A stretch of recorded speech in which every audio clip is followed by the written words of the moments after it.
All right, welcome, I like the folks. new time. I hope we keep it here. Oh, you like the new time?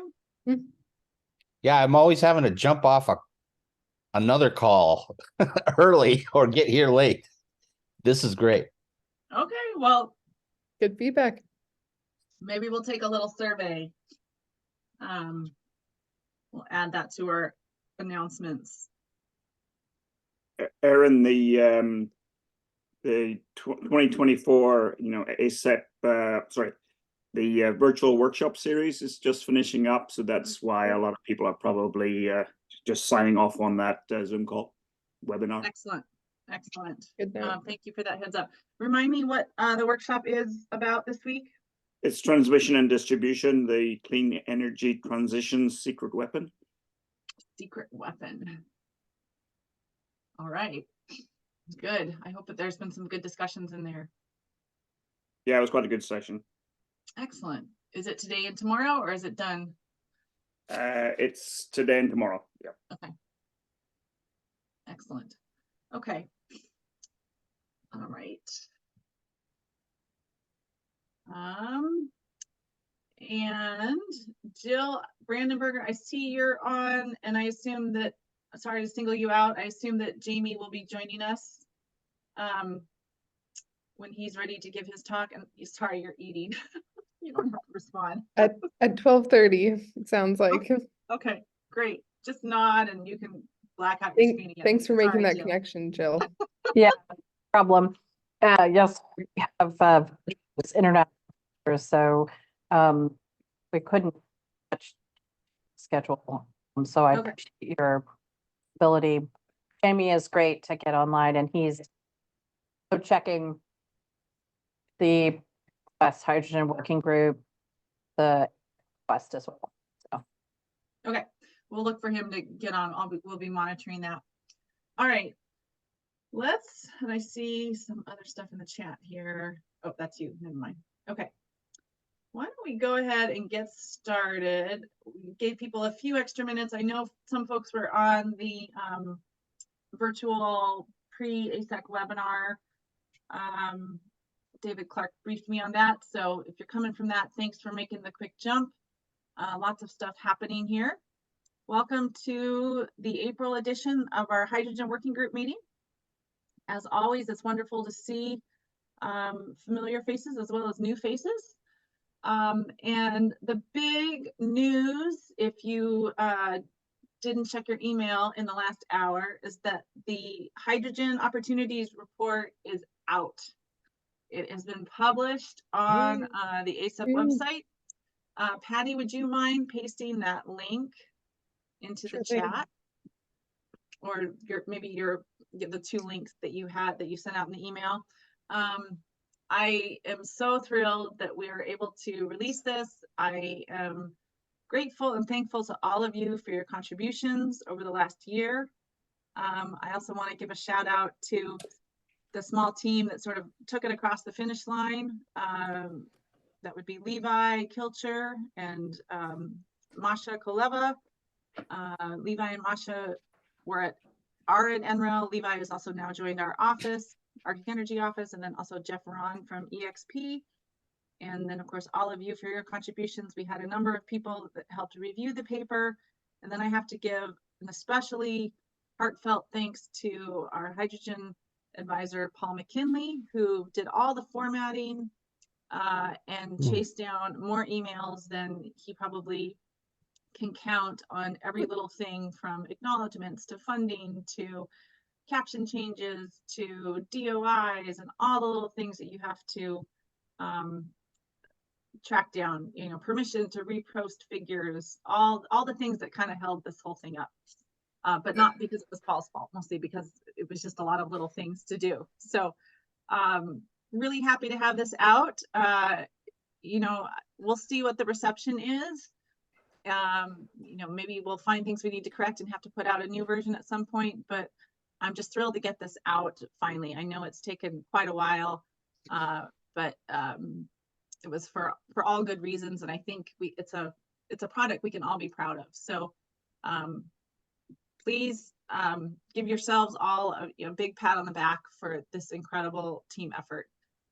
I'm really proud of it. So, and Levi, and I don't know if Levi and Masha are on. I know Jeff is out sick today. The effort just got too much for him. No, I don't think that's actually the case. But I don't know if there's anything you want to add as co-authors of the report. Levi, I see your camera on. Do you want to say anything? Oh, just really excited to have it out and really grateful for all the feedback provided by this group. You know, obviously you sent, you provided that, I think it was back in November. So sorry it took so long to get where we're at now, but I hope you are all happy with the outcome and the final product. Actually, I remember too. Matthew Harvey, can you please mute yourself? Thank you. So again, the link to that report is in the chat. If you just joined and didn't get it for some reason, let us know, and Patty can keep monitoring that. So really, really excited. And anyway, we'll leave it at that. And of course, if you have more feedback, let us know. Maybe there'll be a second edition. One of the recommendations is to actually develop a targeted roadmap.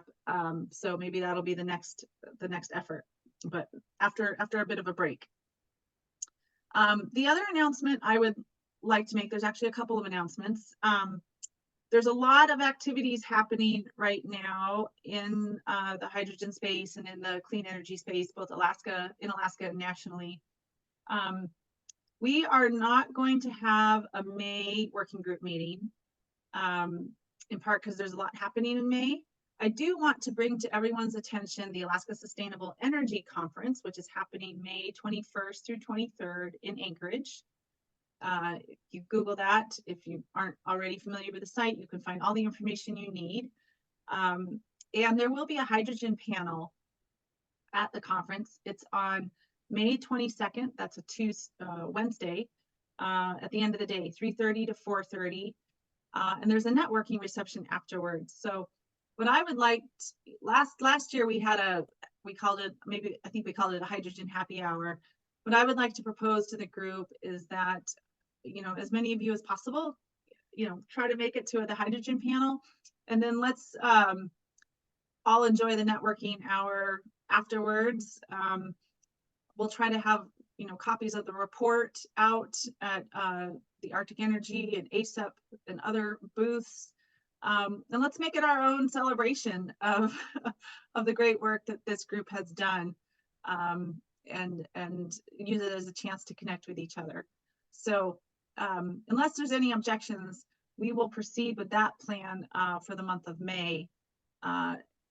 It'd be interesting to know how many of you are planning to come to the Sustainable Energy Conference. Can people raise hands, or virtually or on pictures? Okay, 2 hands for Jill. Great, thank you. Okay, I see some thumbs up, some hands. That's great. So I look forward to connecting with many of you there. And again, we will not have a meeting then the first Tuesday of May, just because there is so much going on that month. So couple other things to bring to your attention. Among the many activities that are happening in the hydrogen space in the coming couple months, and I mentioned this at the last meeting, the Hydrogen Fuel Cells and Technologies Office at the Department of Energy is having its annual merit review the week of March 7th or 6th, whatever that sort of second week of May. That will be in Washington, D.C. You can Google, Hydrogen Merit Review 2024 to get more information. That's a great chance to go hear about all the DOE hydrogen projects that are happening. There is no virtual option this year. You do have to attend in person, unfortunately, but if you register, you can go. And I believe it's free or minimal cost. But it's a great chance to get an update on all the hydrogen projects happening with DOE funding nationally. Our hydrogen advisor, Paul McKinley, will be there.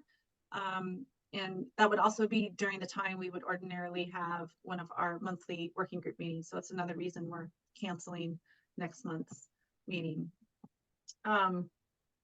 And then I'll also just ask, are there other events in the hydrogen space that are happening that people have their finger on or are planning to attend, and who might like to share with the rest of the group while we're on the topic of events and scheduling?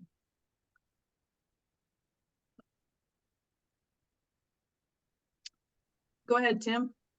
Not necessarily hydrogen specific or exclusive to hydrogen, but the Alaska Infrastructure Symposium is going on in Anchorage this week, as many I'm sure know. AML is hosting that. There are many different panel sessions that discuss various energy and transportation related infrastructure.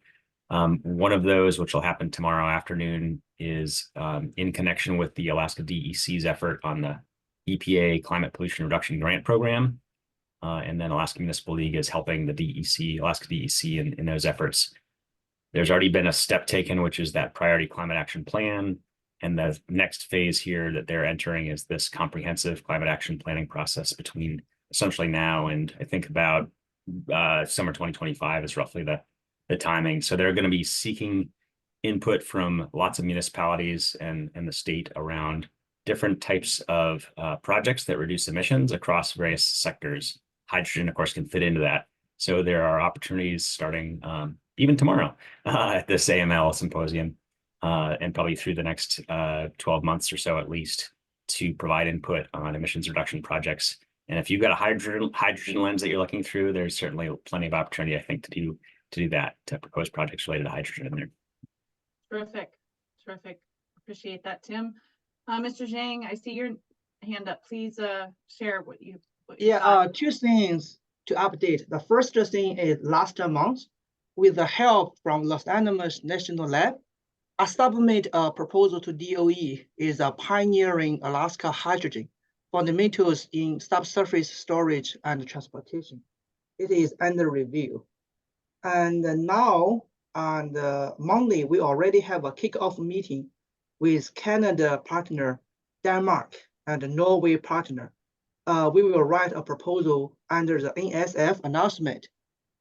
It's US Nordic collaboration. So it will be a huge proposal. And our idea is technology transfer fossil energy to sustainable clean hydrogen in Arctic area. So I already talked with national labs, Washington University from US, University of Calgary, University of Alberta, they are great.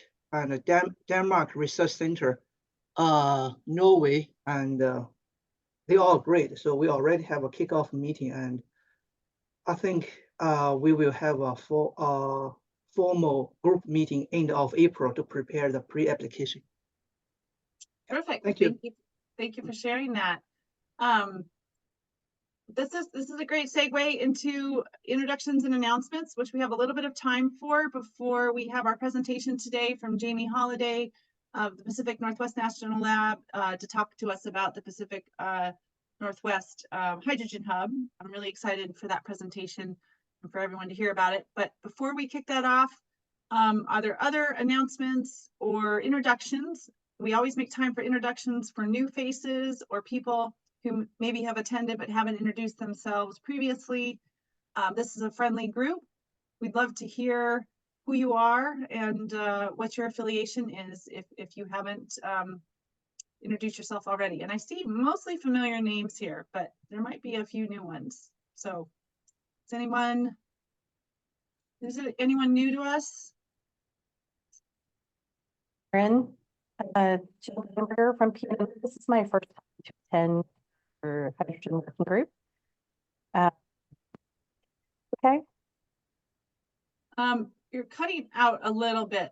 So you're a little bit choppy. Noticed a little. Let me my video maybe help. I just wanted. No, but I can just make up something about you. No, I'm just kidding. Great. Jill Brandenberger is a wonderful colleague from the Pacific Northwest National Laboratory, works on a variety of projects there. Jill, I'm sorry, I don't know all the long list of projects that you work on, but has been a great liaison to the lab for the Arctic Energy Office, and is a terrific partner in just working with us and helping us understand the PNNL landscape better. So thank you, Jill, for joining us. Okay, any other introductions, new faces, people who haven't introduced yourself previously? Hi, Aaron. This is Josh Kraft at Mountaineer Electric Association. First time I think I've joined the group, and I'm just here to listen in. Thanks, Josh. Appreciate that. Other introductions or announcements before we kick off our presentation today?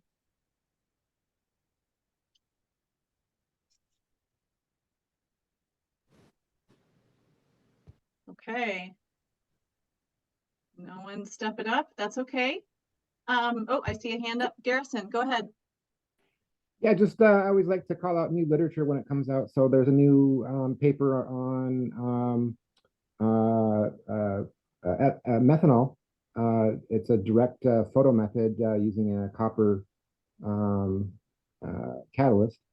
So they're directly absorbing photons. I can't remember who published the paper, but they're directly absorbing photons on a copper semiconductor substrate and making methanol directly. Excellent, excellent. If you have the citation, would you mind putting that in the chat? Terrific. Any other introductions or announcements?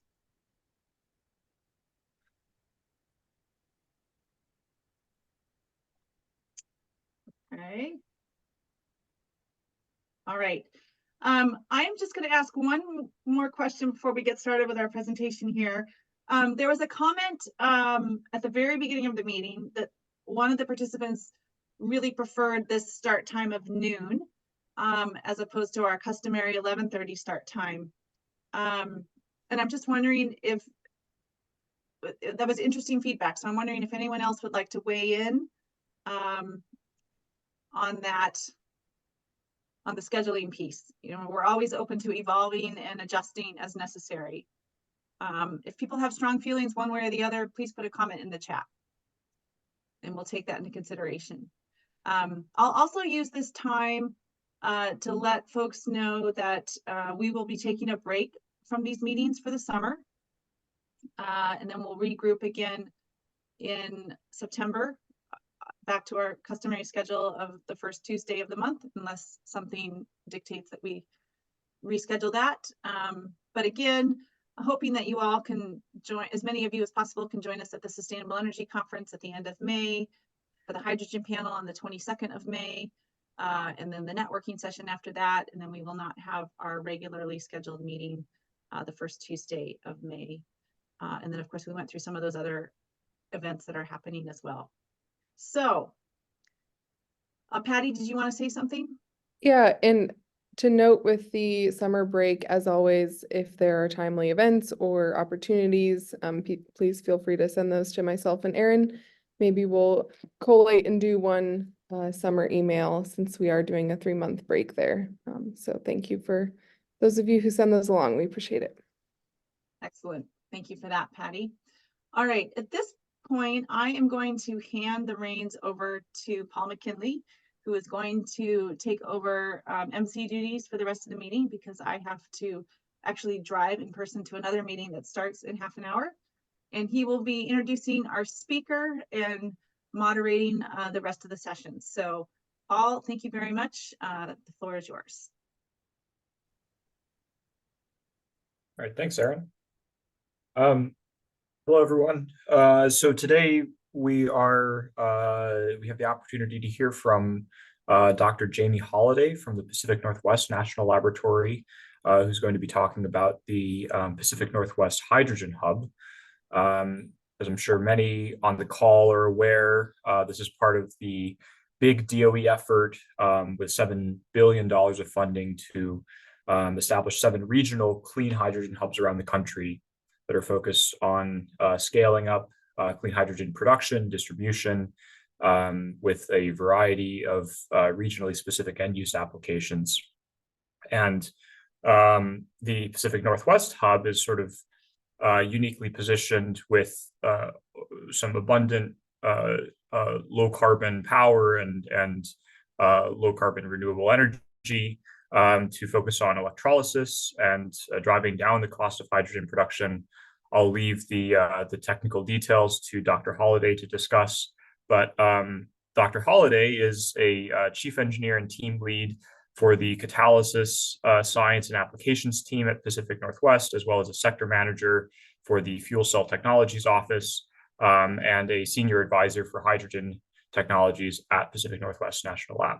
So we're delighted to have him here and to hear about his work and the hydrogen hub that's being established in the Pacific Northwest. Dr. Holladay, thank you for joining us.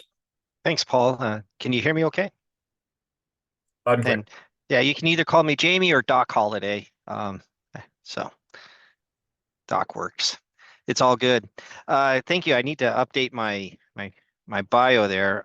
So I'm now now just a senior advisor for hydrogen technology, and I have a presentation here. I'm going to go through some of it very quickly. I'd rather than kill you with PowerPoint slides, which I'm happy to do. I can do that. I'd like this to be more of a conversation. So please just feel free to interrupt me. I am on my laptop. So I won't be able to see if someone raises a hand. Unless, Paul, if you see somebody in the chat or has a question, please have them, please let me know, because I'd much rather talk and converse than present. So without further ado, let me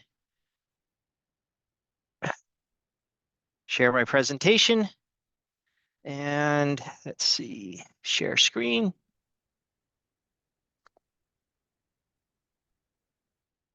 Let me know, can you see my screen? Yep, looks great. Great. And trying to get rid of that. Oh, well, can't get rid of that. Oh, I can't get rid of that band. So, yes, I'll talk a little bit about the Pacific Northwest Hydrogen Hub. It's going to drive me crazy. All right. We can't see it, just so you know. Oh, you can't see it? Okay, so Yeah. yeah. All right. There's a banner across the top that's just getting in the way of my thing.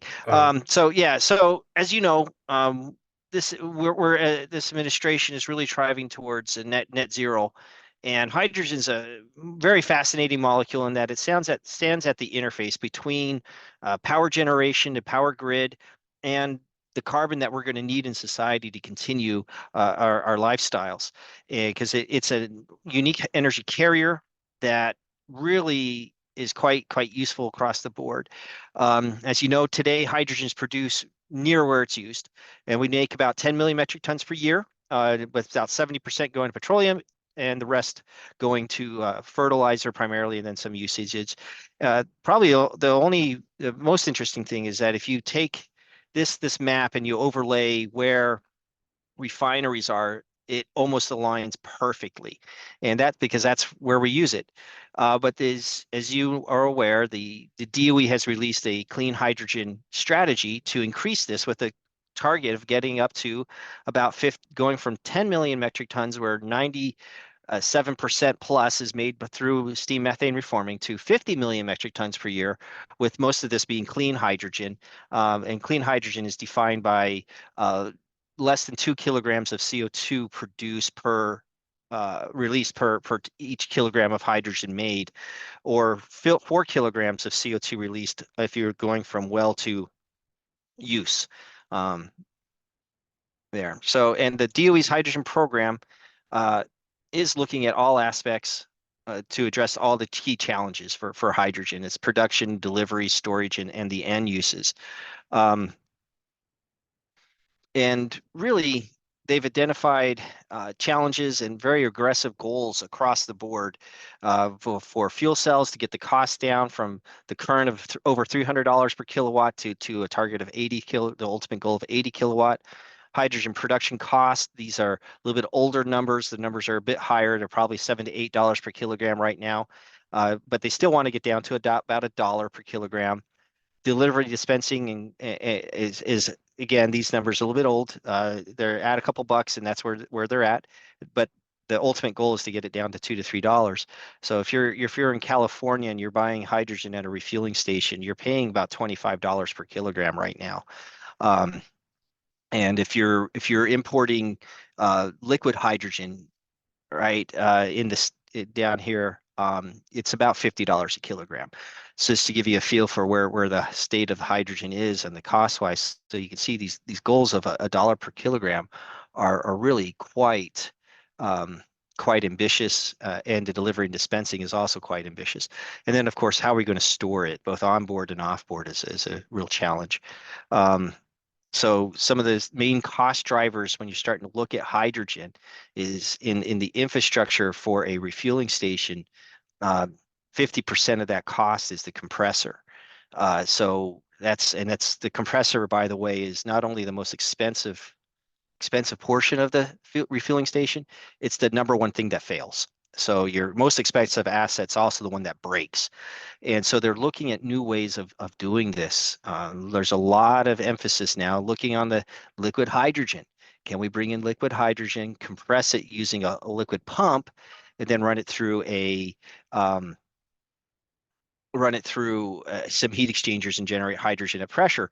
Of course, when you do that, you solve your compressor problem, but you remember that last thing I said, that liquid hydrogen right now is about $50 a kilogram. You have a cost issue. Then for onboard storage, it's really looking at carbon fibers to how are you going to do that? And so interesting things is there's a gaining interest in how do you recycle carbon fibers, and PNNL actually has a couple of technologies looking at that. To address these challenges, the DOE is, of course, issued the hydrogen Earthshot with the 111 target. That is $1 for 1 kilogram of clean hydrogen in 1 decade. You see, that was launched in 2021. We're now in 2024. So yeah, we have about 7 years left to meet that goal. So we have it's pretty exciting to be in hydrogen. And to support that, recognizing that we needed to make some drastic changes and to accelerate these areas, these technologies, in order to meet those goals, the government has issued the bipartisan infrastructure bill, and then of course the Inflation Reduction Act also. And a lot of people looking at the infrastructure bill are very aware of the regional hydrogen hubs. What they forget about is that there were 3 other areas that the government was really invested in. One was the Clean Hydrogen Electrolysis Program. That was $1 billion to accelerate water electrolysis technologies, both in the research and the demonstration, deployment, all the way through manufacturing. And they've issued a lot of call for proposals, and recently the government did issue about $700 million in this area. And I say the other area, of course, as I said before, is manufacturing. So they have manufacturing both for the electrolyzer and manufacturing for the rest of the systems. And that's about $500 million over 5 years. And then the National Hydrogen Strategy Roadmap, which has been issued. You can find that online. You can Google it. And if you have problems finding it, let me know and I can give you a link. But that talks about how we're going to deploy hydrogen. What's the roadmap? How are we going to get to these lofty goals that we have? All right. So getting down to the hydrogen hubs. Really, as I said, they wanted to target the DOE program is to target high impact uses, reduce the cost of hydrogen and the regional network. And this is where the hydrogen hubs focus in on is developing these regional networks. And they build these networks on top of some cross-cutting things, looking at good jobs and workforce, safety codes and standards, what policies are out there. So they're engaging the states because it's not just national policies, they need the state policies. That was a very big area of interest in consideration in where the networks or the regional hubs were done. How are they going to stimulate private sector investment and energy justice. In fact, some of I've heard the hubs described as an energy or community benefits effort that also makes hydrogen. That's how important it is to making sure that we're doing these cross-cutting things, that we're doing good jobs and we're engaging in energy justice while stimulating the economy, really trying to do that. So here and as they did this, the targets were the hydrogen targets, of course, were to focus in on hard to decarbonize areas.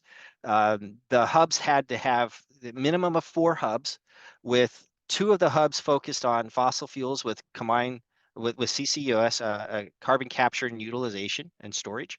One of them on primarily using nuclear power, and one on using renewables. So they had to have, these were the in the law, those are their targets. The DOE is looking at various different technologies, both electrolysis, then thermal conversion, where you do carbon capture on there, or perhaps you're doing a pyrolysis where you make carbon nanotubes and hydrogen, and then you naturally capture all the carbon, with the goals of the 111. And then they wanted to focus in on these use cases. The hubs had to be involved with chemicals or heavy duty trucking. Some of them had to deal with iron or cement. A lot of hydrogens can go for biofuels, particularly for sustainable aviation fuel. Kind of hard to fly to places on limited what you can do with batteries and for airplanes. They can work for regional, but it's hard to go a lot further. And then the hydrogen isn't quite ready for that yet. Enabling clean hydrogen, electric power grid. And then there's some interest in some places for blending of hydrogen with natural gas. That's an area of interest quite a bit, and PNNL helps with that. And then, of course, understanding the impact across the board, as I said before. And there we go. I think I've talked to this already. So back in October last year, they did announce the 7 selectees, and these are selectees. These are not awards yet because they're still in negotiations. The awards should be finalized and contracts signed, we believe, this summer. And you can see they're across the continental U.S. with the PNNL, the Pacific Northwest Hub. That's the one I'll get to in a minute. But we are working closely with the California Arches Hub to look at how we're going to do a hydrogen highway that goes from Southern California all the way up to Canada. Of course, you have the Gulf Coast Hydrogen Hub, high velocity, that's really focused on natural gas and carbon capture sequestration. The Appalachians Hub and the Mid-Atlantic Hub also, those are the Appalachian Hub is looking at synthesis gas and also synthesis gas, is a combination of hydrogen, carbon monoxide, CO2, but they're making it is another steam methane reforming fossil fuel based hub with carbon capture and utilization. Mid-Atlantic will be a mixture of renewables and fossil energy. The Midwest Hydrogen Hub is going to be and Heartland, both of the Midwest Hub, is looking at nuclear hydrogen, with the Heartland looking at mixtures of across the boards. So for the Pacific Northwest Hub, you can see we are focused exclusively on clean hydrogen made with electrolytic electrolysis, and only using green electricity. Luckily for us in Washington State and in the Northwest with Oregon, we do have quite a bit amount of renewables, whether it was solar, wind, and the hydro. Of course, everyone goes, how do you have solar in Seattle? Well, you don't. It's pretty limited there, but on the eastern side of the state, we have quite a bit of solar. And so there's looking at, we have well over 2 gigawatts of renewables on the eastern side, with wind and solar, with another 5 coming in the next few years. So a lot of renewables are coming in. We're going to take advantage of that. We're going to make the hydrogen through water electrolysis. We are looking at multiple different applications. I'll talk a little bit more about this in a minute. And as I said before, the community benefits is a huge portion. We've already done multiple outreach and engagements with the communities throughout. Last week, the Office of Clean Energy Demonstrations, which is the DOE office that's here, was up here, and we toured through about 7 of the different sites. We met with 5 or 6 different tribal nations as we were doing that. And it's always been a lot of fun talking with them and learning more about their concerns and what we can do. There's big effort on workforce development where we're engaging across the board, primarily with the community colleges and the laborers side of the house, because we really want to bring that next generation up. We want to upskill folks that are already in the workforce and develop the next generation of workers, so that we can have really good infrastructure, and we have the jobs and the folks trained for the jobs that we need. Let's see. Now, as I said before, we are focused on 100% green electrolytic hydrogen. I usually don't like using colors. As a scientist, I can assure you hydrogen is a colorless gas, but the green does reflect what the feedstock is. In this case, it is renewables, wind, solar, and hydro. Here's a map. You can see we have 8 different nodes with 19 different projects across these nodes in the 3 states, Oregon, Washington, and Montana. And each one of these, you can see down here are some of the leads for each of those nodes that we have going on.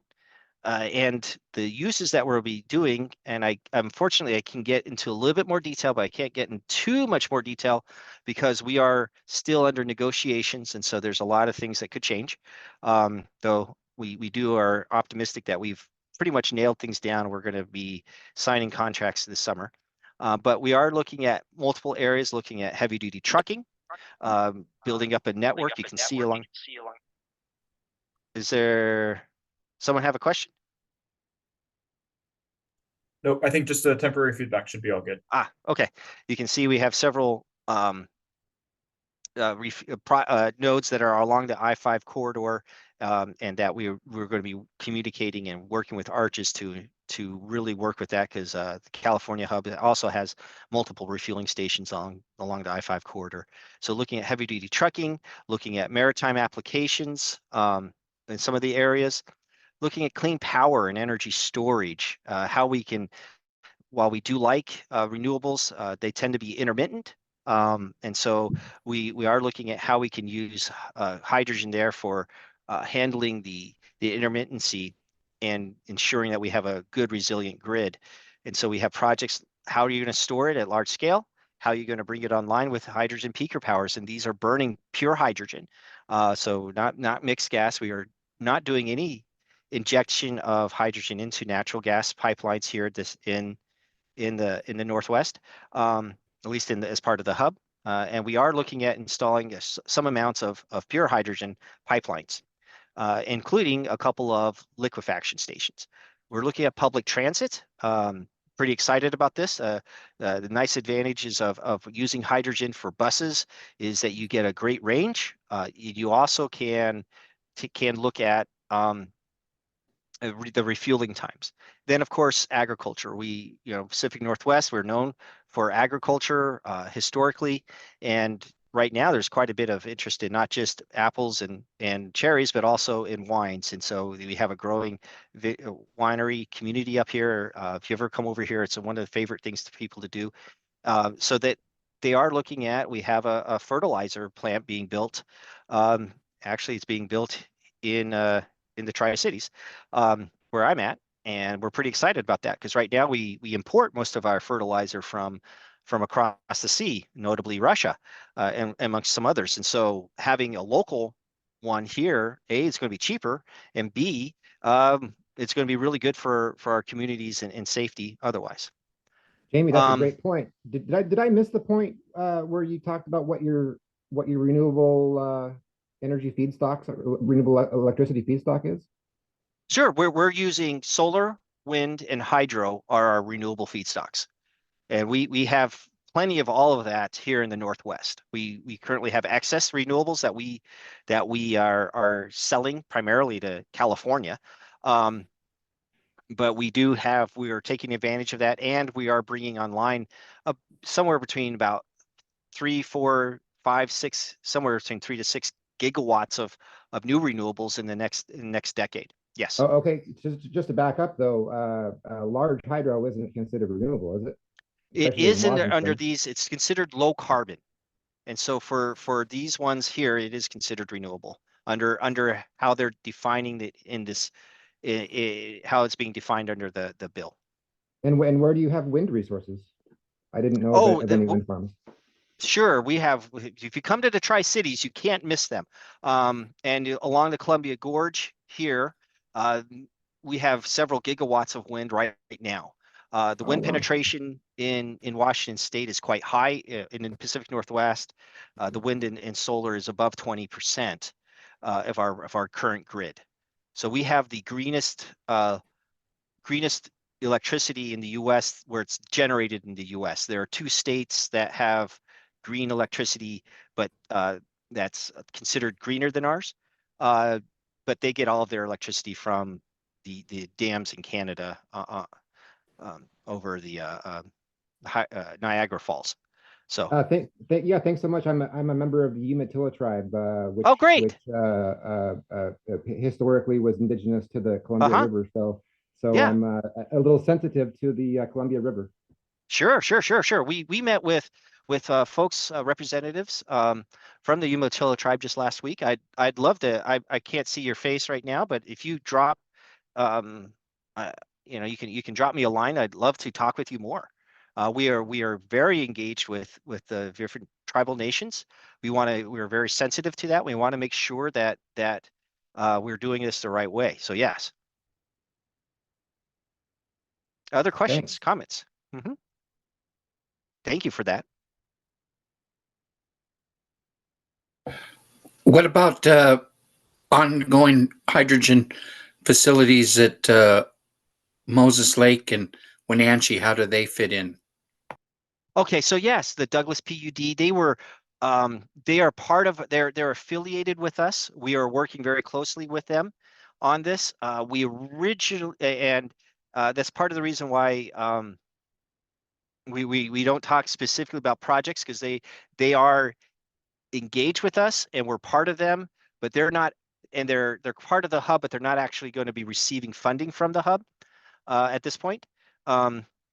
But I've talked with Gary Ivory many times, and he's well aware of what we're doing. And part of the work we're doing is helping finding places to take the hydrogen that they make up there. And so, yeah, super excited about what they're doing over there. It's one of the great success stories that's going on. I'm noting that Bill Lady has his hand up, and Jamie, I'm just going to note that we have about 15 minutes left in the meeting. So that's fine. I'm almost done my presentation, so we can just talk. I don't have that much. I was going to go through the benefits. Sure. Bill, would you mind holding off on your question just until we get to the end of the slides then? And then we can just open it up for full discussion.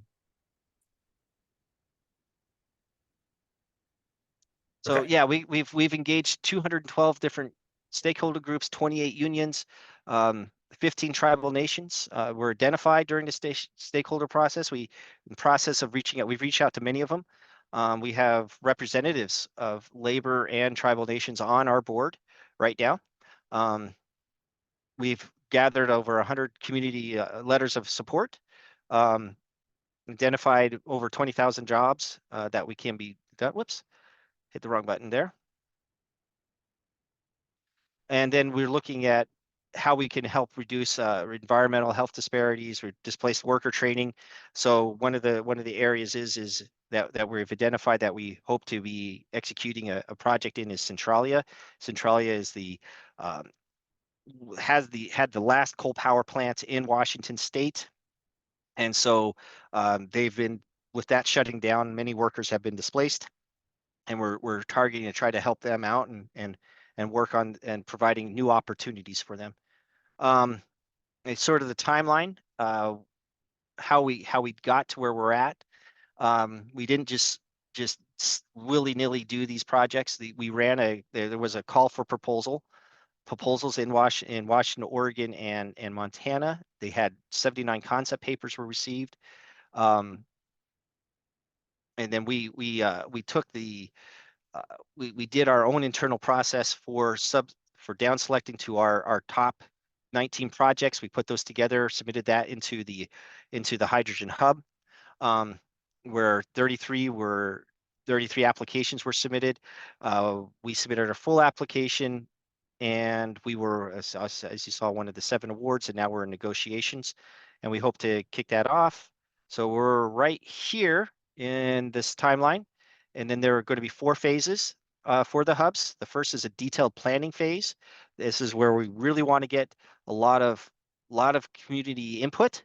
The gentleman from the Umatilla tribe, we really hope we'll be doing more with the Umatilla tribes.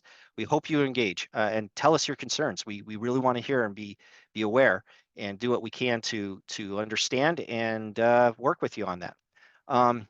This will be 12 to 18 months for the phase 1. Then we're going to go project development. This is going our NEPA work and get all the permits in place.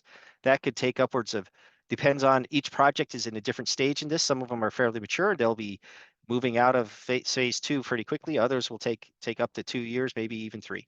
Then they're going to build, construct the plants and do startup and ramp up and operate. So pretty exciting. This is the timeline that we've engaged here. And yes, so yeah, that was pretty much what I had. If you have questions, I'll try to answer some of them if we can for the next few minutes. Bill Leedy here. Jamie, can you hear me? I can. How you doing, Bill? Great, thank you. 2 questions. I'm on the advisory committee for PNW H2 Hub, and in my over the wall to the committee, I suggested that they pay particular attention to the green corridor opportunity, whereby the cruise ships that ply the Southeast Alaska tourism route in the summertime burn 200 million gallons of fossil fuel. That's about 180,000 metric tons of hydrogen if you were simply to replace the fossil fuel with the hydrogen. I said, there's a big market there. Hey, please pay attention to that and include it in the final full application. I don't think they did. So what do you know about that? Are you in contact with the Green Corridor people? What potential do you see there, for example, for making clean methanol from clean hydrogen made in the Pacific Northwest? Second question, are you aware of the progress being made by the geothermal people, where the expression is geothermal anywhere? When we can bore deep enough, cheap enough to access that deep, hot, dry rock geothermal, we could theoretically make electricity and electrolytic hydrogen right there in Puget Sound or in Strait of Georgia and fuel those cruise ships back to the Green Corridor concept with clean hydrogen, liquid hydrogen, or methanol. Are we tracking that within the PNW H2 Hub? What do you know about that? Thank you. Well, there's a lot to unpack there. So those are great questions. So looking at the maritime applications, I know that they were considered in there. I was the person who was at PNNL that was engaged in that is actually on temporary leave. He's hiking the Pacific Crest Trail. I'm totally jealous of that. But I know that it's an area of a lot of interest. I can't tell you why they decided on the projects they did, other than that this was looking for ways to get across the board, looking for the most mature technologies, because this is not an R&D program. This is a demonstration, really a deployment demonstration program. And so had to be things that were very, very mature that we could buy the equipment and start working. And there's quite a bit of development that still needs to go on for the green for the maritime applications. Now, getting backwards to that, because we are a big believer in cleaning up the ports at PNNL. We have multiple projects in that space using hydrogen. They're not part of the hub. Not everything can be part of the hub. But we are looking at what you can do there. The Department of Energy is very interested in that, and the they did a call for proposals looking at exactly what you're talking about, Bill. They were looking at, hey, how can we provide hotel loads for these vessels? Because yes, they're consuming a lot of hydrogen as they're going up and down, but when they sit at the excuse me, burning a lot of fuels when they're going up, when they're for the maritime applications, but when they're at the ports and they have the hotel loads, they're idling those giant engines and just spewing out emissions. And so how can we use clean hydrogen for those hotel loads? How can we use clean hydrogen at the ports for maritime applications, for top loaders, for the drayage trucks and other things? And so the heavy duty trucking is going to be, there's going to be drayage trucks there. So I know how we're going to do it. Now making green methanol, I think that's a very interesting option. Making biofuels, I think that both those are going to consume quite a bit of hydrogen, and so those are options that are out there. They're not currently in the hub, but I know that there are projects ongoing without the hub support. There's a lot going in the Northwest, in particularly in the biofuels area, whether that be sustainable aviation fuel or maritime fuels. I do like the idea of using methanol, as opposed to, I know Europe's looking a lot at using ammonia. I'm a little bit more cautious about that, if you will. But clean methanol, or green methanol from carbon capture and use like that is still very energy intensive.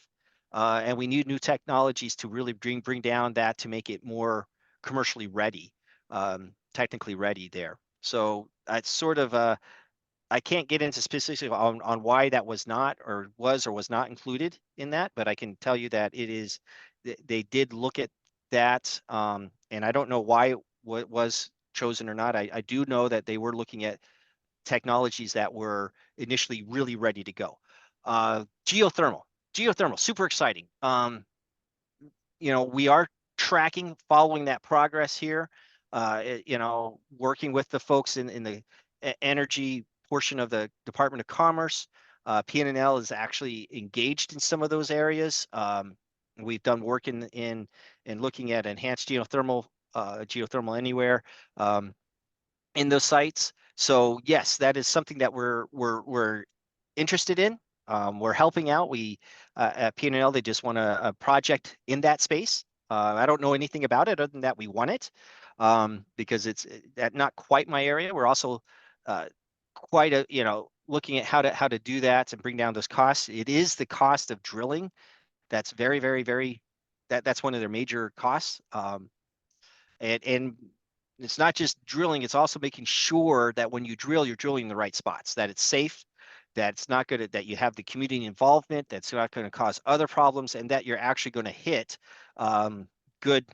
some sort of hot rock, if you will, when you do it. So there is interest in that, but it's fairly complex, and it is developing. But yes, we are, at least PNNL is tracking that, and I've informed some of the folks over there. They asked me about it. I can tell them a little bit about it, and I know the people who know a lot more, and I connect them with that. So the bottom line is, yes, we're looking at that. It's further out. To be honest with you, drilling that deep, there's a lot of concern. So part of this is engaging the communities. And so before we do anything like that, we definitely want to have those conversations, and make sure that everyone's on board. So, but we are tracking that technology, and it looks to me, as a scientist, it looks very interesting. Thanks Other very questions? much. I hope that was satisfactory. I know some of sure. it is not, but I can't tell you some of the specifics. Yeah, because I don't know.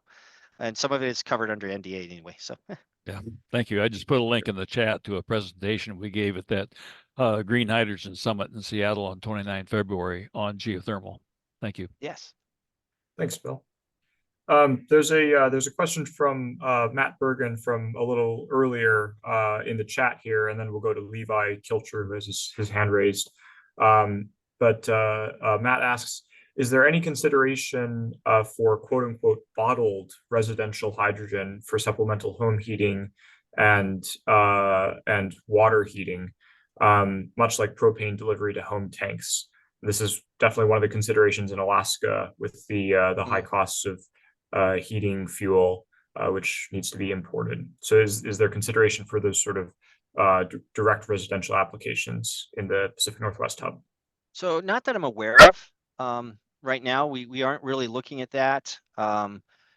It's not that that's not important. The Northwest is committed to decarbonization, right?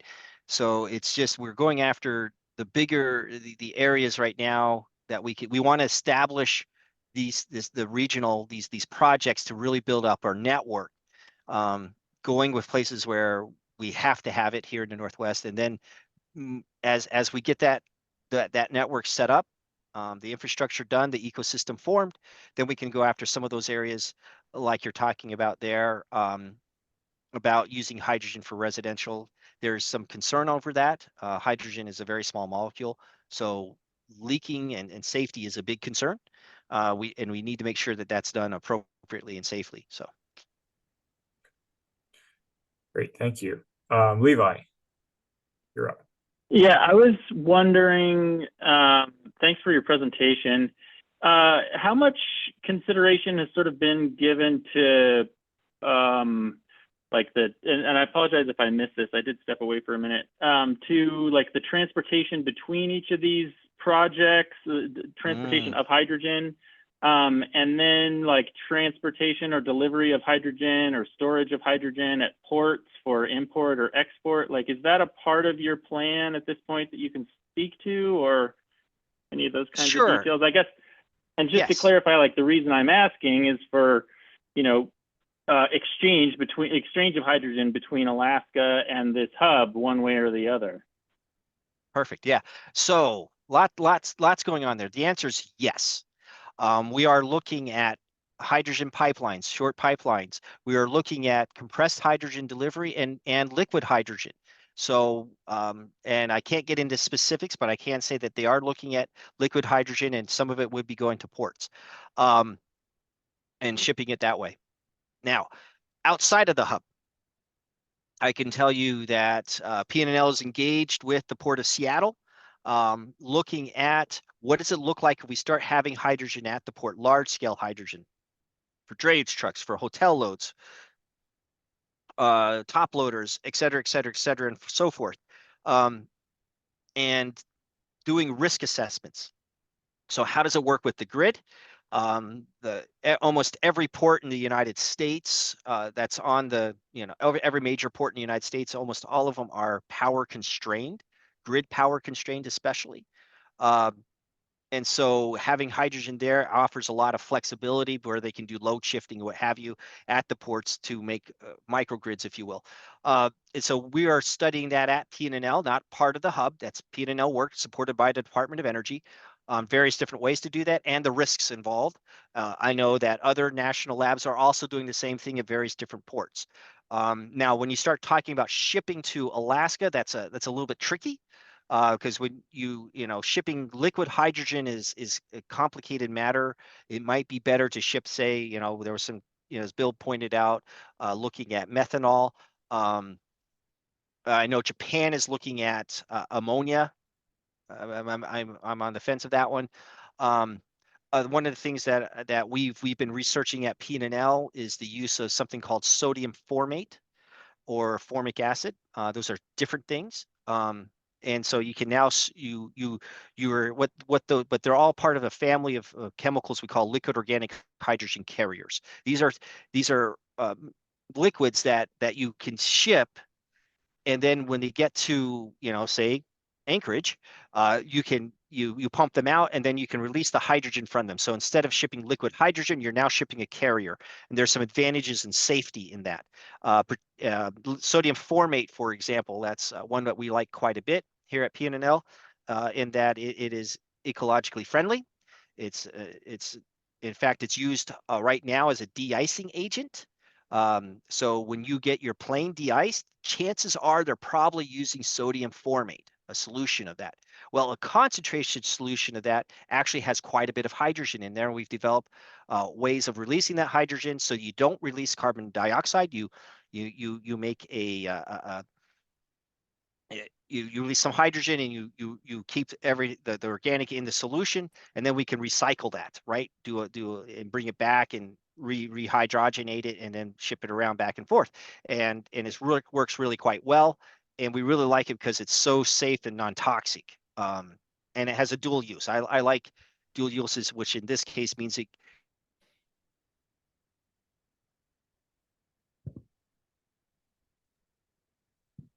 We might have briefly lost Dr. Holladay here. You know, you can use it for de-icing your airplane, or you know, you have an ice storm. But we are interested in how do you move it around. But boy, putting liquid hydrogen on a ship and moving it is pretty complex, because liquid hydrogen is very, very, very, very cold. It's minus 400 degrees Fahrenheit, about 20 degrees Kelvin if you're into metric. And so because it's so cold that you have to keep it cold, and so you do have some, depending on how good your storage containers are, you can have some boil off, and that creates a fun challenge to solve if you're a scientist, an economic challenge if you're a businessman, and Hey, then Jamie, a that safety was challenge if you're into safety. Yes. Garrison. Jamie, this is Garrison with Happy Energy Services and the Umatilla Tribe here. Yes. We did lose you there for a second, but that sounds really similar to what Japan was doing. Instead of building undersea cables with their offshore wind turbines, they were barging cyclohexane. Yeah. And they were barging cyclohexane. Yeah. You can do that. It is toxic material. The sodium formate is non-toxic. That's kind of why I like it. These are all great points, and I hate to cut off the discussion, but we are a few minutes over the top of the hour here. Sorry. And I know that we didn't get to everybody's questions, but I did want to ask Dr. Holladay, is there a way that folks could follow up with you or with an official channel with the Pacific Northwest Hub? Is there any sort of email or communication channel that we could put out for the group? Sure. I'll drop in the link to the hub, and there's a place you can comment there. I can put that into the chat, and then you can also drop me. I can put my email in, though. Be honest with you, I'm going on vacation. In 4 minutes ago, I started vacation, and so I will be back then afterwards. So you can reach out to me, and I'd be happy to answer some questions, and you can find out more information about the hubs, and I'll drop that link in a second. Well, thank you for doing that, and I'm sorry that we kept you 4 minutes over into your start of the vacation, but hopefully it's very restful. But thank you on behalf of the working group for your talk today. This was super interesting. I know that there are a lot of folks who are thinking about similar technologies and similar directions, so it's always great to hear what's happening in other parts of the country, and especially with the hub projects that are just getting up and running. Happy to be here. Love talking about hydrogen. Great. Well, I'm sure we'll have you back and follow up, and maybe you'll hear from our group once you're back from vacation. And for everybody else, just a reminder, I think maybe you just cut off Patty, but we're not meeting next month, but encourage everybody to definitely attend the Sustainable Energy Conference. Patty, anything else to what I miss? That was great. Yeah, May 22nd was the Wednesday of the conference. I think you can get a day pass if you're in the Anchorage area and want to go socialize with folks. That's a great chance. Take a look at the opportunities report that was emailed out right before this meeting. And again, kudos to everyone who's had a part in that. So yeah, thank you again, Dr. Holladay, and thanks, Paul, for facilitating the rest of this. We look forward to seeing folks online and emails over the next couple months. Thank you. Great. Take care, everyone.